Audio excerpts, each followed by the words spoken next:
Hello everyone, Jim Hodges here, Ellie here. Ellie is an 11-month-old GoldenDoodle, came in for our residency training program. Actually 2 weeks of living with us and our family here at our little farm. She's done really good. She's just a happy dog who loves life and is primarily here just to get some manners, understand obedience, understand who calls the shots at home, has a real leader, just like dogs instinctively want to do or become themselves. And I think she's done a real good job at it. I think, of course, when she goes home, she's going to test like all dogs do when they leave. But my job is to make sure I arm you with the tools of what to do and what to expect. She's doing really well, and we're going to start working. So you ready, sweetheart? It's so important that we do two things.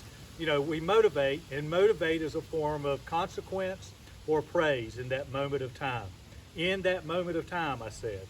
So praise is a combination of words, touch, treat, toy, positive emotion, all in that moment of when you want to let her know she's done something right, okay? And consequence is primarily words and touch in that moment that she's doing something we don't like. Our goal is to praise 20 times more than we consequence. We want her happy, we want her looking to us, we want her to be fulfilled with being a member of the pack and following us. You ready, sweetheart? Let's go. Hear that tone of voice. Words, touch, treat, toy, positive emotion. We tell her, let's go. Her job is to walk right here with us. If she walks out away from us, in front of us, to the side of us, we're just going to tap that leash right back to our side, okay? And when we tap it, what are we going to do? We're going to say, or no, let's go, and then we're going to come back and praise her. Good girl. She can look around. There's a lot of things happening today. There's a lot of wind in the air, pushing scents. I just finished a one-on-one training with another dog, so there's a lot of things happening right this second. Good girl. So when I stopped, she didn't have to sit automatically. She chose to. So she is not in a sit command, just so you know. If she got up, I would do nothing about it. I'm getting ready to make her sit. All right, girl, let's go. We'll turn around, hand signal, sit. Good girl. I asked her to sit. We tell her, good girl, words, touch, treat, toy, positive emotion. If she didn't sit, I would tap that leash straight up above her head, tell her, no, sit, and then, good girl. If she got up, it would be the same thing. No, sit, and we go from there. The next thing I'm going to do, we can go from one command to another. I'm going to do the BREAK command. This is a very important command. Watch what I do. Hey, man, break. Good girl. Atta girl. Break, you notice I stepped away from her. And when I stepped away from her, I told her to break excitedly. So break is my release. When we ask our dog to do a command or do something, when we release her, we tell her break, as I said, or we can go to another command. But when we break, right now, I want to make an animated motion, be very excited. Here's our hand signal. Bring our hands in here. Can have a treat in our hands, or just make sure we have a lot of love in our hands, either way. And we tell her break, and when she comes to us, our hand's right here. And what we're doing is providing a target for her. We want her focus to be on us. If I had a treat here, or a toy here, there's a lot of little wind around, she would go there. What would happen if she saw something behind me? She may take off. We don't want that to happen. We're trying to get her focus on us. That's why anytime we do the break, she's here, but anytime we're working and she looks at us, we want to do our best to praise her. In fact, again, it wouldn't hurt to have a little treat around sometimes. So when she looks, you just tell her, atta girl, words, touch, treat, toy, positive emotion. And although we didn't verbalize a command, she looked up, we did it. That encourages her. Okay, let's go. So that's our sit. So in remembering a sit, we can break her. We can do any other command that we want to do. Let's go. Sit. So you remember I said the break command. Now when we sit, she has to hold the sit. That's the first vestiges of getting her to the point that we can get her to work off leash. And we have a loose leash to help with that. If the leash is tight, she knows it's tight, she knows she's being controlled. So now I'm going to do the COME command. It's a lot like the BREAK as well, but watch. Okay, girl, come. Now what'd she do? Good girl. She sat in front of me. Break. Her come is to come and sit in front of me and hold that sit. If she came to me and didn't sit, I would have tapped the leash just like with the sit command if she didn't do it. So that's the come. You see why we do the break. So now when we do the COME, we're doing the same encouragement, getting her happy, excited about coming to us. We're going to do this in the house and outside. She loves to play with the ball. We've talked about her playing with the ball. We want her to do those things. But one of the things we want her to do is with the ball is when she's out in the yard, pretend like I got a ball in my hand, and we want to start getting that recall right. We would wave the ball at her and say, Ellie, Ellie, look what I got. She sees the ball. If she wants to play, what is she going to do? She's going to start running to me.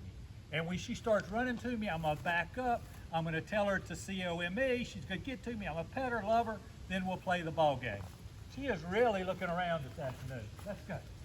Doesn't matter. She can look. She just has to pay attention to what we're doing when we ask her to do it. Let's go. So the next command, we're going to walk in. Play. Good girl. Now, as I said, we just had a dog on the bed. Good girl. Pet, love. We ask her to play. She can lay down, sit down, stand up, read a book. I don't care what she does, but she has to stay there. In the beginning, when we have her placed, we're going to do it again with a loose leash, but we need the leash. Why? Because if she gets up, we got to get her, tap her back to the center of the bed. No, no, no, place. Good girl. And we go right back to what we were doing before. Good. She's doing easily an hour and a half, 2 hours on the place command. And we're introducing distractions. We have cats inside, other dogs. My grandchildren have come over. She wants to be a part of them, but she's staying firm. In the beginning, we had to tap her and bring her back. Now she understands that play. Good girl. So why did I tell her good girl just then? Because she laid down. I want her to realize that she can lay down. I'm perfectly happy with that. She just has to stay on the bed. But we want to train her to different situations so she learns what we want. That's what I was saying just a second ago with the grandkids. So when we're ready, first of all, we would never tell her to sit her down on the bed as play. She can do what's comfortable. If she starts to walk off, I'm going to bite her. And I would not allow this to happen on the down command. But most of our beds are going to be inside anyway, unless we're going out to dinner or doing something like sitting at a picnic. Then you're going to be a little lax anyway, as long as she's doing what you ask. Okay, girl, let's go. Good girl. Sit. Good girl. Now, down. Good girl. Now you see how she down. Hey, good girl. Now you see how she down. Down is probably the hardest command for her and for most dogs. That's when they're at their most submissive.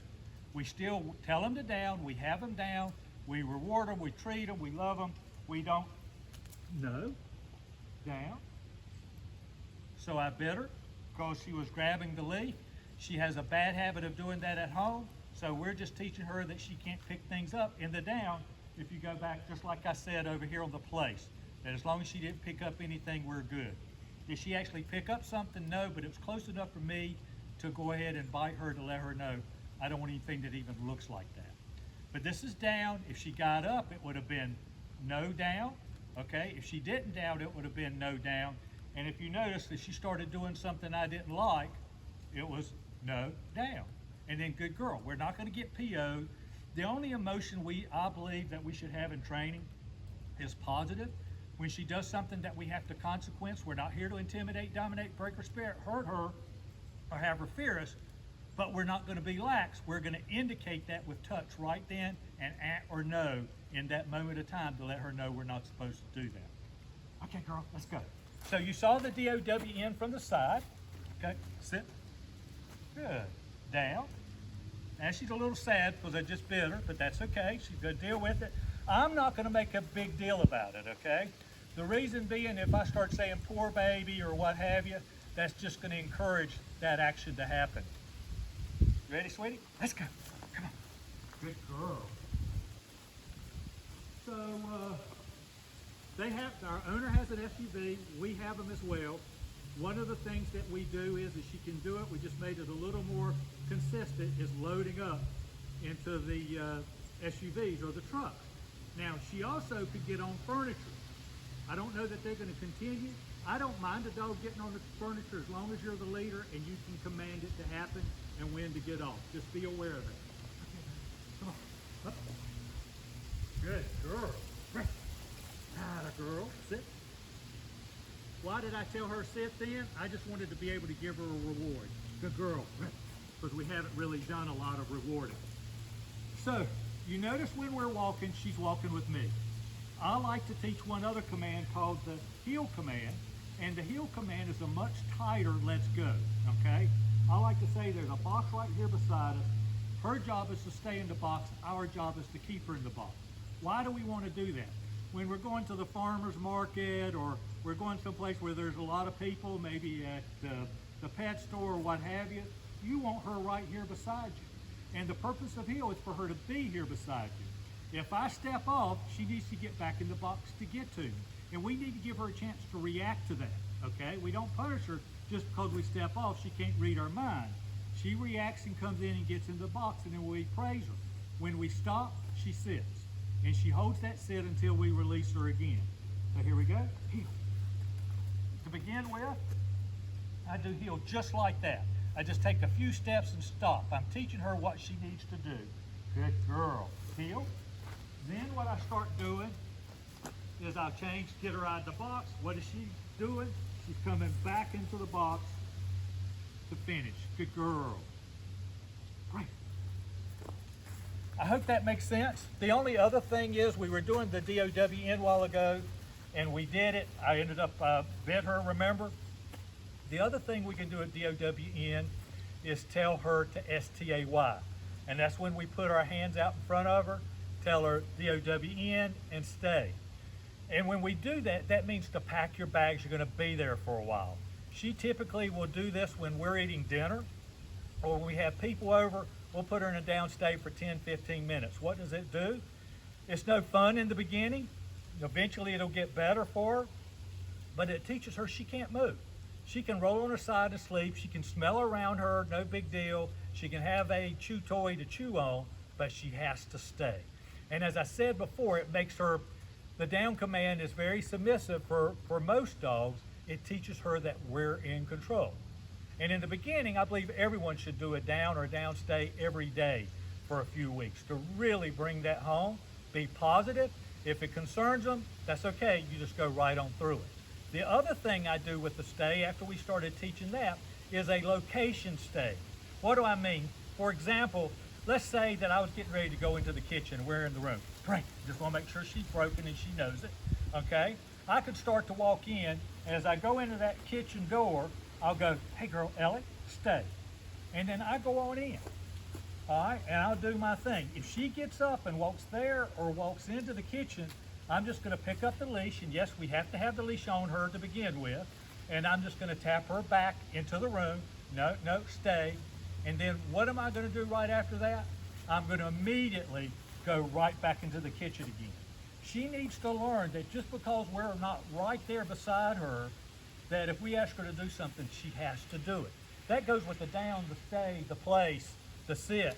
All of these, we do everything close with the loose leash, but gradually we start getting further and further away with it. If you haven't seen in a video of my tab, I have a little tab, a training tab that's about that size.